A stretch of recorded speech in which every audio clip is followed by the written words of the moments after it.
Musajja mukulu atanywa guteeka nga ye Waswa Kayongo omutuuze w'e Muduuma Nakyesanja atabukidde Nnaalongo n'amuwambako omulambo gw'omulongo babiri eyamufuddeko olunaku olw'eggulo ng'agututte n'aguziika kyokka nga Nnaalongo yamutegeezezza nti si yazaala abalongo bano.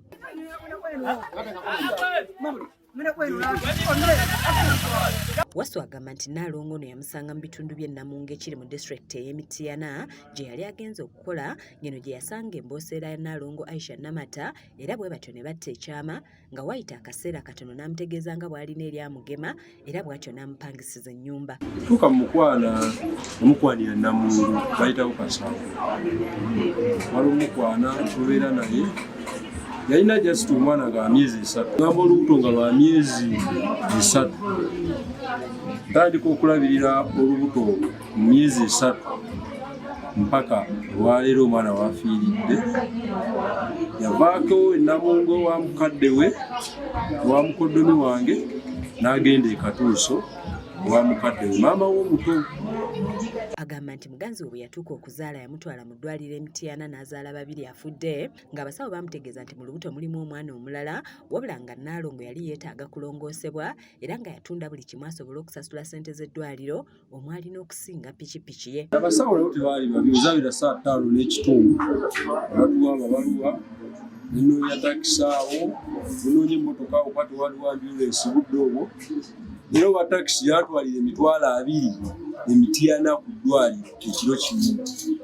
Omukazi asooka azaala omwana asooka yamuzaala bulungi ne babiri eyabuusa olunaku lw'eggulu. Agamba nti olwasibulwa omukyala amutegeeza nti ayagala kubeera ne nnyina naye kye yakkiriza nga yagula n'essolo empya abaana be baleme kuba mu nzikiza era nga zaawaayo obuyambi okutuusa lwe bamutegeezezza nti babiri abuuse kyokka kyamuweddeko bwe yatuuse mu maka ga nnyina amuzaalira omukyala mukoddomi we n'akamutema nti abalongo si babe ekyamutabudde n'asaba Nnaalongo ayite taata w'abaana amusasule essente ze zonna z'asaasaanyizza. Bino bituukako wavaayo kojja wa Nnaalongo ajja aŋŋamba batugambye tuziika Katuuso saapapye muddamu ne mugamba sooka oyite Nnaalongo nenzirawo ne muko wange ne babulya ekituufu bagamba mu ndaba eyange Nnaalongo alinga agamba tubadde bameka tubadde abasajja babiri tubadde abasajja babiri kitegeeza omwana abaana tebaba abangi wanze nzika kitabujja. Omusajja olwazze Waswa yasoose kumusaba $25,000 ze baamuwa ng'asinze pikipiki ye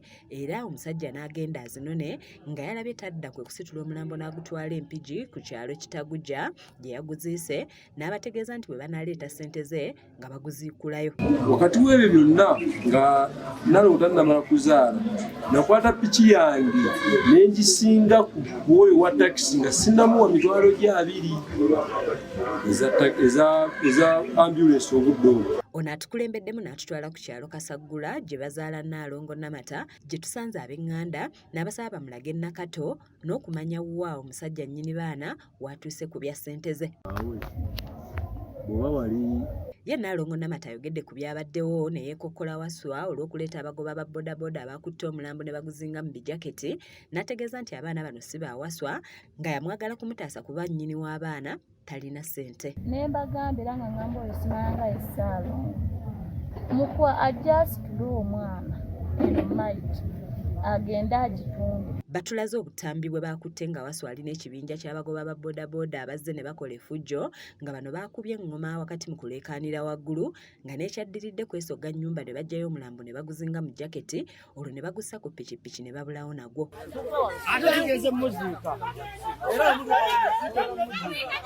Nnaalongo ayongeddeko nti singa omwana abadde omu yandisirikidde ekyama kino ng'afukamidde wansi n'asaba Waswa amusonyiwa amuwe omulambo baguziike ku kijja kyagwo. Babatuuze okubadde n'omukoka Alisa Vincent bategeezezza nti bo babadde bamanyi Waswa wabula kyababuuseeko Nnaalongo Namata okukabatema nti si ye taata w'abaana bano ng'ategeezezza nti bagenda kukwatagana ne Namata banoonye Ssaalongo omutuufu asasule Waswa ssente ze.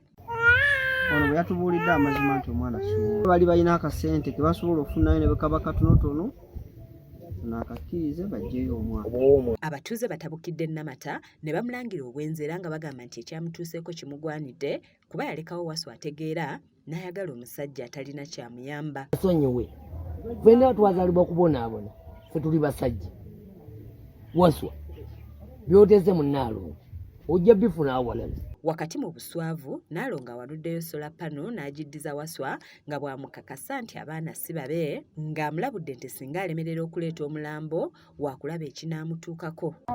Ye mutye. Ngera gitwala. Waswa akutte sola pano ye n'agenda nga bano abawadde wiiki emu babe nga bamuwadde obukadde 2 balyoke bafune omulambo gwabwe.